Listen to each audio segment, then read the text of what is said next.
In my last video, I talked about wanting to change my line art style to make the details I draw in illustrations look better. I had been drawing with no pen pressure because I like the flat, graphic style many animations use. This gave me the idea to make an illustration of an old original character, Jiji, in the style of a screenshot. If you don't know what a screenshot is, it's an animation fan term that refers to a single frame or picture of an animation. A screenshot redraw is when an artist will redraw a frame as an illustration, but some artists will try to create an illustration that looks like it came from a TV show, movie, etc.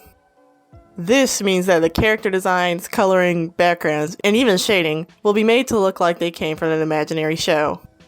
There are many things to take into consideration while illustrating a fake screenshot, such as composition, mood, character acting, and other things normally expected of animation workers while producing an episode.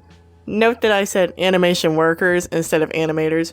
Many people work on TV shows who don't animate, such as background artists, colorists, and storyboard artists. The actual animators are often people working in outsourced studios who don't receive as much credit as the American workers. But I would rather save talking about how the animation industry produces things later and move on to actually talking about Jiji in the actual illustration.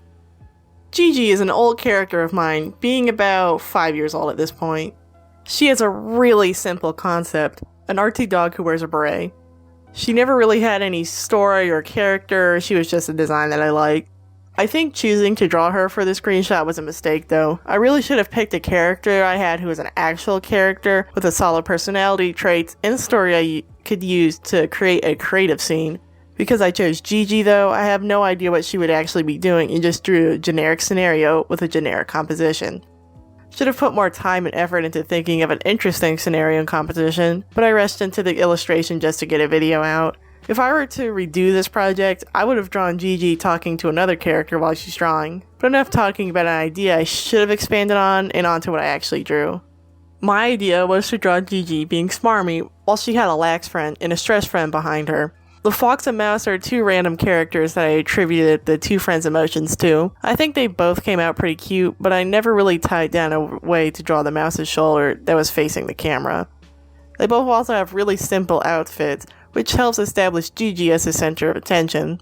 I spent a while fixing up the characters after I finished their sketches to fix any mistakes, such as uneven body features, awkward lines, and anatomy errors. When it comes to the line art, I think I did a good job. It was definitely a return to my comfort zone. I certainly think that choosing a thinner, more clean brush for my line art helped me like the lines more. It also took longer to line though, with the thinner lines requiring more effort to look clean. I'm not as happy with the coloring though. The fox's neck fur looks like it would be too complicated to animate, and I am not the biggest fan of the mouse's color palette. And Jiji's shirt and jacket seem too saturated and dark. I also ran into the problem of Photoshop not fully filling in the lines.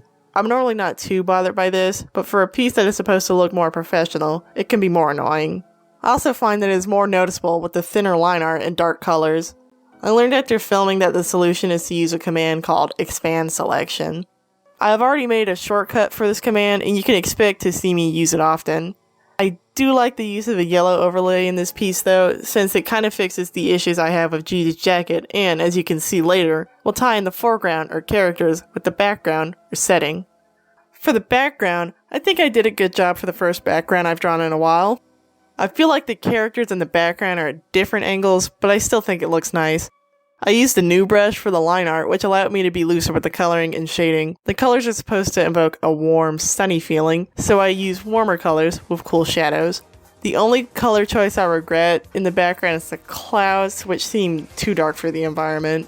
Spent a long time before I started recording messing around with the colors, coloring under the sketch of this piece, and using Photoshop adjustments to adjust the colors. I still ended up using a different palette to color in the background, but it was still a good reference to use. I also made the line art a dark, desaturated blue to make it seem softer and place more emphasis on the foreground.